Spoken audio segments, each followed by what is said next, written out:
शांती। आज आहे 25/9/2024 ची मुरली। महावाक्य आहे, गोड मुलांनो, बेहदची स्कॉलरशिप घ्यायची असेल तर अभ्यास करा। एका बाबांव्यतिरिक्त दुसऱ्या कशाचीही आठवण येऊ नये। प्रश्न आहे, बाबांचा बनल्यावर देखील जर खुशी राहत नसेल तर त्याचे कारण काय आहे? उत्तर आहे, पहिला पॉइंट आहे, बुद्धीमध्ये पूर्ण ज्ञान राहत नाही। दुसरा पॉइंट आहे, बाबांची यथार्थ रीतीने आठवण करत नाहीत। आठवण न केल्यामुळे माया दगा देते, त्यामुळे खुशी राहत नाही। तुम्हा मुलांच्या बुद्धीमध्ये नशा असावा की बाबा आम्हाला विश्वाचा मालक बनवितात, तेव्हाच सदैव उल्हास आणि खुशी राहील।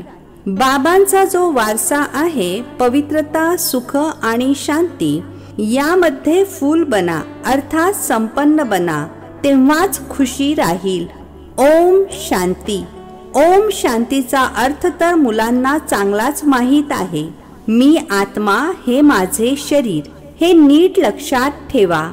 भगवान अर्थात आत्म्यांचे पिता आम्हाला शिकवतात, असे कधी ऐकले आहे का? ते अर्थात दुनियावाले तर समजतात की श्रीकृष्ण शिकवतात, परंतु त्याचे तर नाव रूप आहे ना। हे शिकवणारे तर आहेत निराकार बाबा। आत्मा ऐकते आणि परमात्मा ऐकवतात, ही नवीन गोष्ट आहे ना। विनाश तर होणारच आहे ना। एक आहेत विनाशकाले विपरीत बुद्धी आणि दुसरे आहेत विनाशकाले प्रीत बुद्धी। आधी तुम्ही देखील म्हणत होता, ईश्वर सर्वव्यापी आहे, दगड धोंड्यांमध्ये आहे। या सर्व गोष्टींना व्यवस्थित समजून घ्यायचे आहे। हे तर समजावून सांगितले आहे, आत्मा अविनाशी आहे, शरीर विनाशी आहे।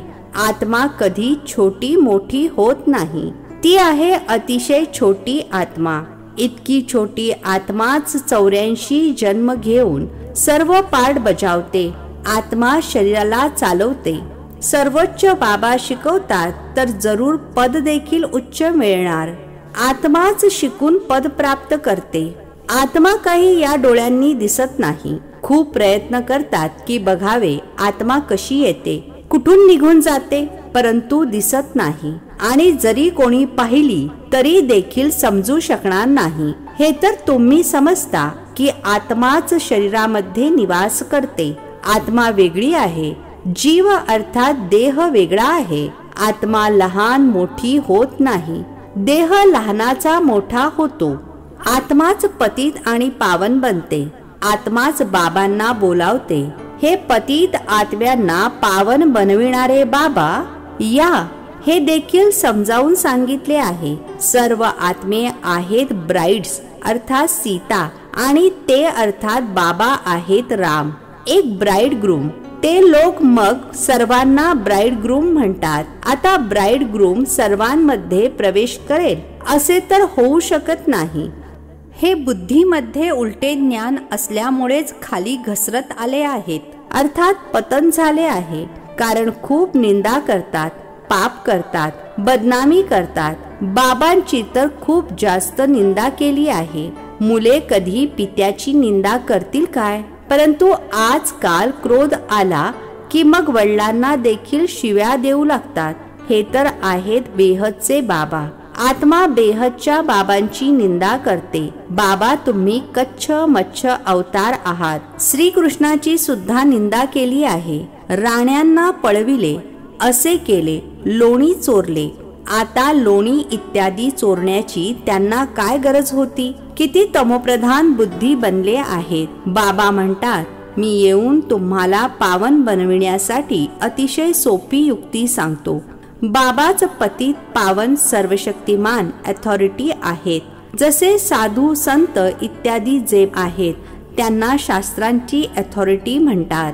शंकराचार्यांना देखील वेद शास्त्रे इत्यादींची अथॉरिटी म्हटले जाईल। त्यांना रुबाब किती असतो। शिवाचार्यांचा अर्थात शिवबाबांचा तर कोणताही रुबाब नाही, त्यांच्या सोबत कोणती फलटण नाही। हे तर बसून सर्व वेद शास्त्रांचे सार ऐकवितात। जर शिवबाबांनी रुबाब दाखवला तर त्या आधी यांचा अर्थात ब्रह्माबाबांचा सुद्धा रुबाब पाहिजे, परंतु नाही. बाबा म्हणतात मी तर तुम्हा मुलांचा सेवक आहे. बाबा यांच्यामध्ये प्रवेश करून मुलांना समजावून सांगतात की मुलांनो, तुम्ही पतित बनले आहात. तुम्ही पावन बनून पुन्हा 84 जन्मानंतर पतित बनले आहात. यांचीच हिस्ट्री जॉग्राफी पुन्हा रिपीट होणार. यांनीच 84 जन्म भोगले आहेत. त्यांनाच पुन्हा सतोप्रधान बनण्याची युक्ती सांगतो. बाबाच सर्वशक्तिमान आहेत. ब्रह्माद्वारे सर्व वेद शास्त्रांचे सार समजावून सांगतात. चित्रांमध्ये ब्रह्माच्या हातात शास्त्र दाखवतात, परंतु खरे तर शास्त्र इत्यादींची गोष्टच नाही. ना बाबांकडे शास्त्र आहेत, ना यांच्याकडे अर्थात ब्रह्मा बाबांकडे, ना तुमच्याकडे शास्त्र आहेत. हे तर तुम्हाला सतत नवीन नवीन गोष्टी ऐकवतात. हे तर जाणता की सर्व शास्त्रे भक्ती मार्गाची आहेत. मी काही शास्त्र थोडेच ऐकवतो. मी तर तुम्हाला मुखावाटे ऐकवतो. तुम्हाला राजयोग शिकवतो, ज्याचे मग भक्ती मार्गामध्ये गीता नाव ठेवले आहे. माझ्याकडे किंवा तुमच्याकडे कोणती गीता इत्यादी आहे काय? हे तर शिक्षण आहे. शिक्षणामध्ये अध्याय श्लोक इत्यादी थोडेच असतात. मी तुम्हा मुलांना शिकवतो हुबेहूब कल्पकल्प असेच शिकवत राहीन. किती सोपे करून समजावून सांगतो. स्वतःला आत्मा समजा. या शरीराची तर माती होते.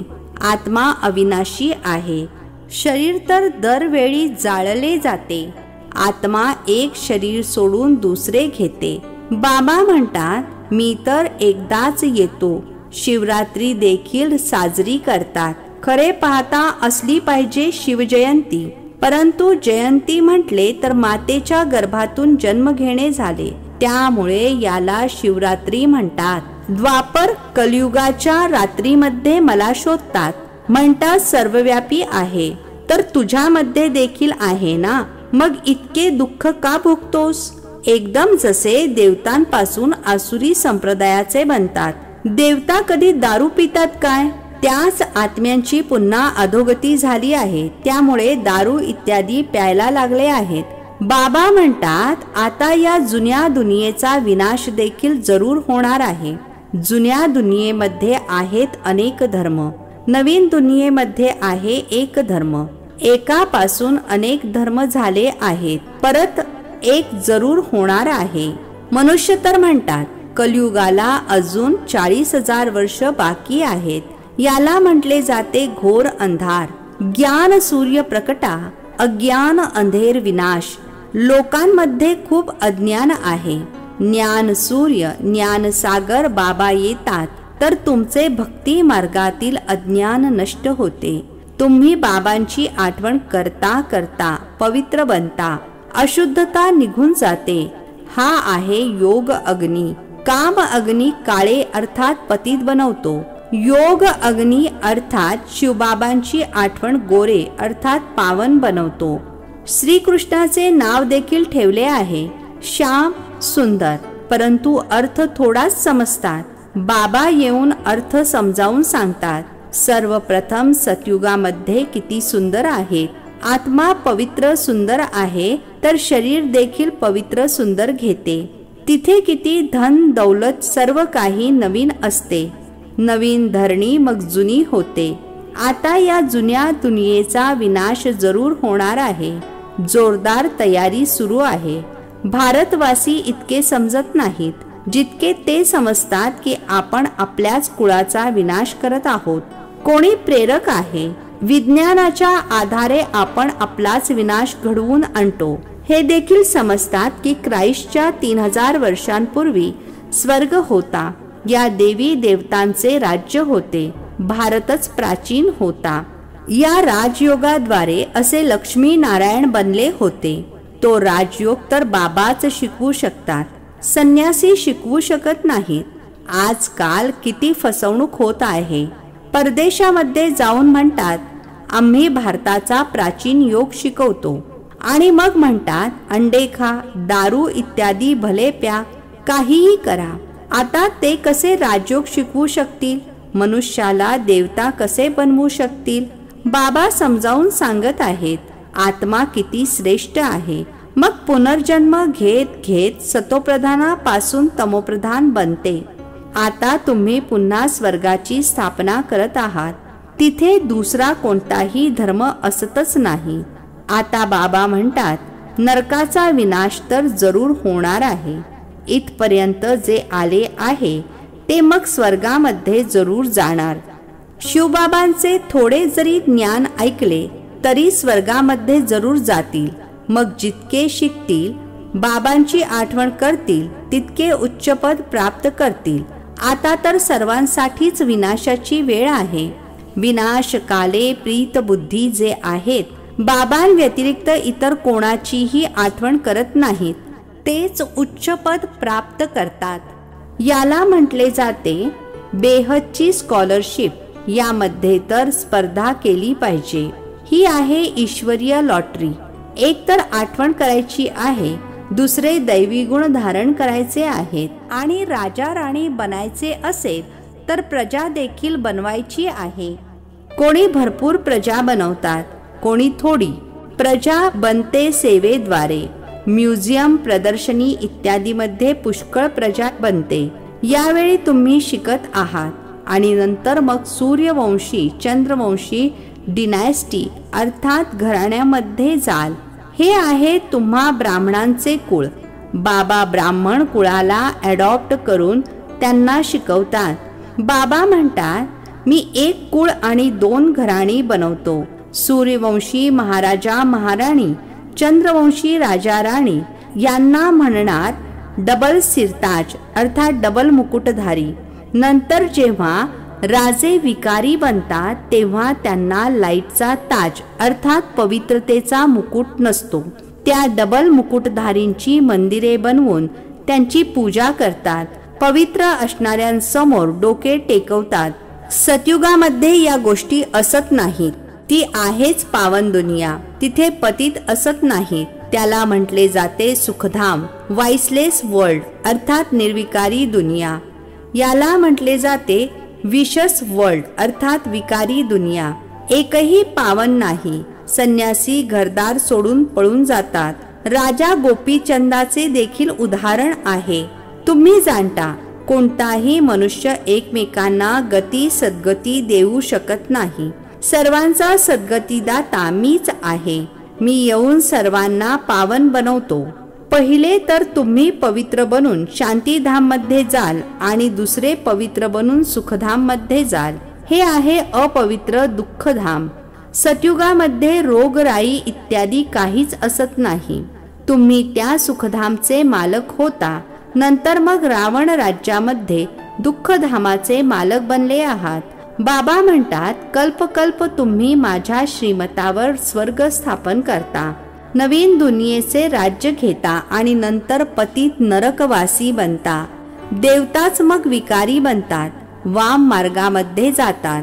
गोड गोड मुलांना बाबांनी येऊन परिचय दिला आहे की मी एकदाच पुरुषोत्तम संगम युगावर येतो. मी युगे युगे तर येतच नाही. कल्पाच्या संगम युगावर येतो, युगे युगे नाही. कल्पाच्या संगमावर का येतो? कारण नरकाला स्वर्ग बनवितो. दर 5000 वर्षांनंतर येतो. बरीच मुले लिहितात, बाबा आम्हाला तो आनंद राहत नाही, उल्हास राहत नाही. अरे बाबा तुम्हाला विश्वाचा मालक बनवतात. अशा बाबांची आठवण करून तुम्हाला आनंद होत नाही. तुम्ही निरंतर आठवण करत नाही, त्यामुळे तो आनंद टिकून राहत नाही. पतीची आठवण करताना आनंद होतो, जो पतित बनवितो, आणि बाबा जे डबल सिरताज बनवतात त्यांची आठवण करून आनंद होत नाही. बाबांची मुले बनले आहात तरी देखील म्हणतात की आनंद होत नाही. बुद्धीमध्ये पूर्ण ज्ञान नाहीये, आठवण करत नाही, म्हणून माया दगा देते. मुलांना किती चांगल्या रीतीने समजावून सांगतात, कल्पकल्प समजावून सांगतात. आत्मेचे पत्थर बुद्धी बनले आहेत त्यांना पारस बुद्धी बनवतो. नॉलेजफुल बाबाच येऊन नॉलेज देतात. ते प्रत्येक गोष्टीमध्ये फुल अर्थात संपन्न आहेत. प्युरिटीमध्ये फुल, प्रेमामध्ये फुल, ज्ञानाचा सागर, सुखाचा सागर, प्रेमाचा सागर आहेत ना. अशा बाबांकडून तुम्हाला हा वारसा मिळतो. असे बनण्यासाठीच तुम्ही येता. बाकीचे सत्संग इत्यादी तर सर्व आहेत भक्ती मार्गाचे. त्यामध्ये एम ऑब्जेक्ट काहीच नाही. याला तर गीता पाठशाळा म्हटले जाते, वेद पाठशाळा नाही. गीतेद्वारे नरापासून नारायण बनतात. जरूर बाबाच बनवतील ना. मनुष्य मनुष्याला देवता बनवू शकत नाही. बाबा वारंवार मुलांना समजावून सांगतात, मुलांनो स्वतःला आत्मा समजा. तुम्ही काही शरीर थोडेच आहात. आत्मा म्हणते मी एक शरीर सोडून दुसरे घेते. अच्छा, गोड गोड. खूप खूप वर्षांनंतर भेटलेल्या मुलांप्रती मात पिता बापदादांची प्रेमपूर्वक आठवण आणि सुप्रभात. आत्मिक पित्याचा आत्मिक मुलांना नमस्ते. आम्हा आत्मिक मुलांचा आत्मिक पित्याला नमस्ते. धारणेसाठी मुख्य सारांश आहे. पहिला पॉइंट आहे, जसे शिवबाबांचा कोणताही दिखावा नाही, सेवक बनून मुलांना शिकविण्यासाठी आले आहेत, असे बाप समान अथॉरिटी असताना देखील निरहंकारी राहायचे आहे. दुसरा पॉइंट आहे, विनाशाच्या वेळी ईश्वरीय लॉटरी घेण्यासाठी प्रीतबुद्धी बनून आठवणीमध्ये राहण्याची आणि दैवी गुण धारण करण्याची स्पर्धा करायची आहे. आजचे वरदान आहे, शुद्ध संकल्पांच्या घेरावाद्वारे सेफ्टीचा अनुभव करणारे आणि करविणारे शक्तिशाली आत्मा भव. शुद्ध संकल्पांच्या घेरावाद्वारे सेफ्टीचा अनुभव करणारे आणि करविणारे शक्तिशाली आत्मा भव. स्पष्टीकरण आहे, शक्तिशाली आत्मा ती आहे जी दृढतेच्या शक्तीद्वारे सेकंदापेक्षा देखील कमी वेळामध्ये व्यर्थला समाप्त करेल. शुद्ध संकल्पांच्या शक्तीला ओळखा. एक शुद्ध आणि शक्तिशाली संकल्प खूप कमाल करू शकतो. फक्त कोणताही दृढ संकल्प करा तर दृढता यशाला घेऊन येईल. सर्वांसाठी शुद्ध संकल्पांचा वेढा घेराव असा घाला, जेणेकरून थोडा जरी कोणी कमजोर असेल तर त्याच्यासाठी देखील हा घेराव एक छत्रछाया बनेल, सेफ्टीचे साधन किंवा किल्ला बनेल. स्लोगन आहे, सर्वात श्रेष्ठ भाग्य त्यांचे आहे ज्यांना डायरेक्ट भगवंताकडून पालना, शिक्षण आणि श्रेष्ठ जीवनासाठी श्रीमत मिळते. सर्वात श्रेष्ठ भाग्य त्यांचे आहे ज्यांना डायरेक्ट भगवंताकडून पालना, शिक्षण आणि श्रेष्ठ जीवनासाठी श्रीमत मिळते. अच्छा, ओम शांती. नवनवीन मराठी व्हिडिओज प्राप्त करण्यासाठी सबस्क्राईब करा मराठी गॉड रिपोर्ट चॅनलला.